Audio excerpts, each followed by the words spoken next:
Do you want to build a snow bike. All right, so for the past year, I've been building a bunch of e-bikes. We've got e-dirt bikes, 2 e-dirt bikes there. I've been building these bikes over here. I got a Sur-Ron, my customer Sur-Ron over there. But the one bike I've been waiting to get going is this snow bike, which is perfect because it's snowing outside right now, or it snowed this week, and it's all icy and stuff, which is great because this e-bike right here that I've been working on for a couple of months actually has studded snows and fat tires. So this is the last part I needed, and today we're going to put it together and get this thing going. All right, so we've been busy riding electric bikes and motorcycles and Sur-Rons. Sur-Ron motor is now in that e-bike, and now I've been working on this fat tire mountain bike. It's a neffice mountain bike.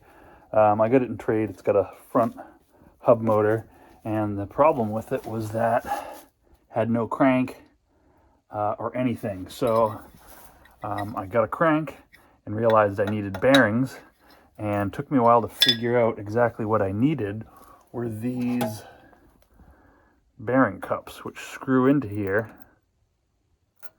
and then accept the pedal. They slide over the pedal shaft like that. And that's when I realized that this frame was all messed up. There's like, it looks like someone took a Sawzall to it. There's actually like a cut right here. You see that? So I was trying to get these in, and they were starting to thread, but I noticed it was starting to mess up the thread. So I quickly stopped, backed these back out, and I went to go check the thread pitch to see if I could just chase it with a edge of a tap. And then I realized that I just so happen to have this giant 35 by 1.0 tap that I used to retap the rear one-way on the Elf here, which was 35 by 1.0. Well, whoops. Well, lucky for me, this is 35 by 1.0. So I was able to run this tap in there, and now this should fit in there. Oh yes, a lot better, nice and smooth. That goes in. It's already in way further than it was. There, boom. That goes all the way in. Then the pedal goes in, and we actually have ourselves a mountain bike. And then I ordered the new controller for this front hub motor. I did a bunch of wiring trying to get this controller back to life. Had a lot of bad connections, green wires and broken wires. I fixed all those broken wires and some broken wires in the hub harness, and still can't get it to spin. I can plug this motor into my other e-bike and get that motor to spin. So you know this motor is good. So I've ordered a new controller. We're going to throw that on here, get this chain going to this fat bike rear tire. We'll have a motorized fat bike, and we'll have a motorized regular bike. Yeah. Oh, this, I can't believe that I actually had this tap. This is such a rare tap. This thing was like $50, and I used it one time, and then I just so happened to have it the exact tap I needed for this other job, which was just as important as that other job, if not more. So I'm so pumped that I had this. It's nice to have the right tool that you need when you need it. And let's move on to the next step. Okay, we got everything cleaned out. We're gonna put some NICs in here so that once we get them in, we know they can come back out. Now, I don't have the actual tool for this, but this rubber strap wrench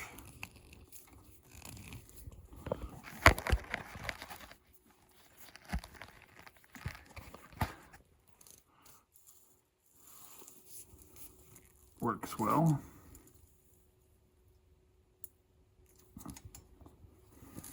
There. Okay, now we can stick our pedal assembly through.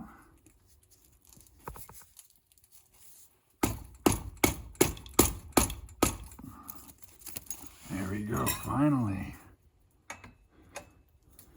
Boom, we're gonna have pedals on this bike again. Just gotta tighten up that nut on the end and Then I think we can put the chain on, maybe. Put the wheel and the chain on. Okay, we've got the fat bike, e-bike here with the 1,000-watt hub. Chain's all set, and now we've got a brand new controller here with a display.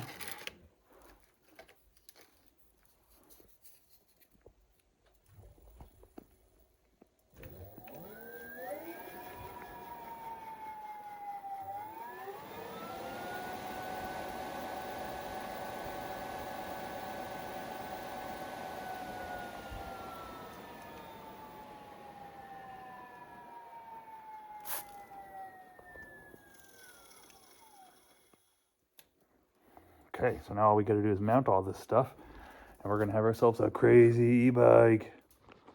Okay, here's where we're at with the neffice 1,000-watt fat tire snow bike. So we had it running. We got this new battery from Hailong. It's supposed to be a 48-volt battery that can handle this e-bike, but we were getting an error. We were getting an E06 error, and if you watch the voltage, when you got on it, it was dropping down to like 42 volts.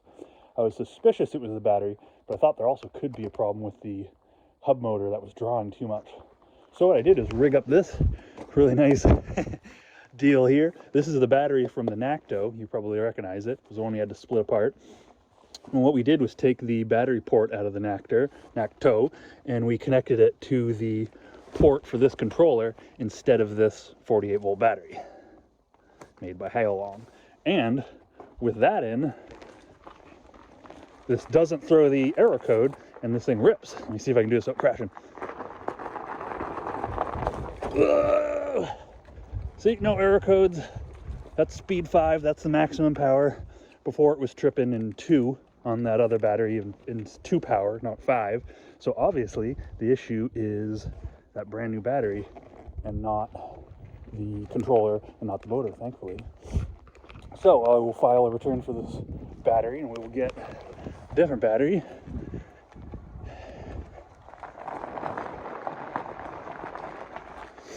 And see if we can get this bike going better than something rigged like this with this battery around the... It worked though, worked great for testing. Okay, so finally the last component, which took a long time to get here, is a brand new battery. This is a pretty big one. I went with the big size because I wanted it to go for a long time. And so we've got the controller mounted, and we've got this battery slides in. I tried a pouch battery, but didn't have enough amperage. So now with this battery, we can just kind of lock it in. Yep, that's all the way locked in. And then we should be able to fire it up. Oh, no, it's plugged in.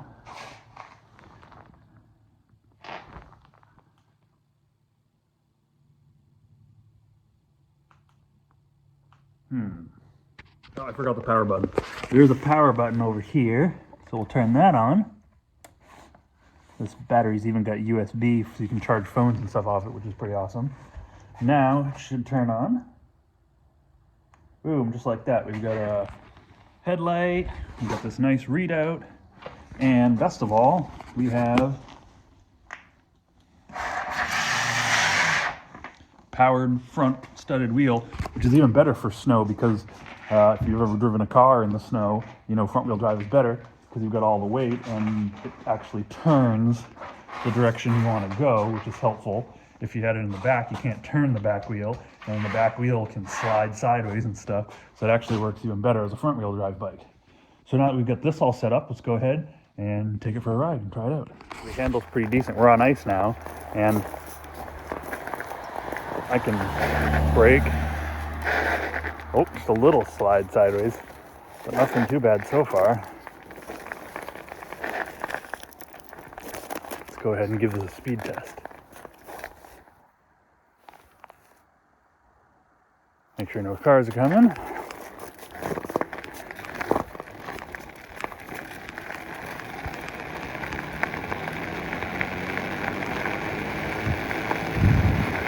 No battery kickout we had before. So far we're just going 5 miles an hour, but we're in low assist. Let's bump it up.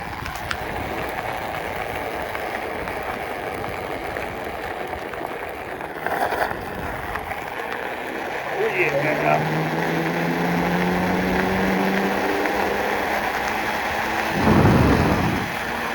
Holy crap! All right, this is going to be a really good test because this is an icy hill and it goes up pretty steep, probably about, 30 degrees or so. So let's see if this thing can pull us up it.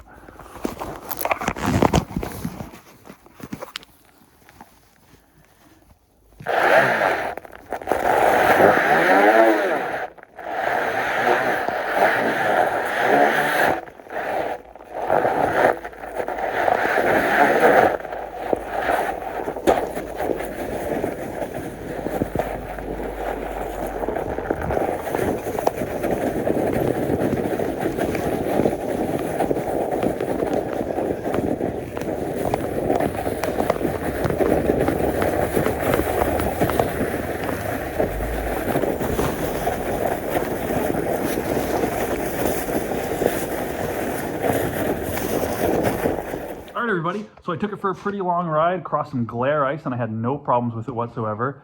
Never once slid out and had to catch myself with my feet. Just rode it just like a regular bike. Worked really good. If you're going to do this, I recommend it, but I also recommend you do a front hub motor because you want that tire pulling you instead of the rear tire pushing you, because then you'll be sliding around, like a truck in the winter. You want a front wheel drive for the winter. It works really good that way. So I definitely recommend doing this with the front hub motor with the studded snow tires for the winter. Goes through snow, goes across ice, works great. If you like this video, make sure to give me a thumbs up. Subscribe if you're not already, because we're trying to hit 1,000,005 subscribers. Let me know what you thought in the comments below. Check out some of these other e-bike videos, and I'll catch you guys next time.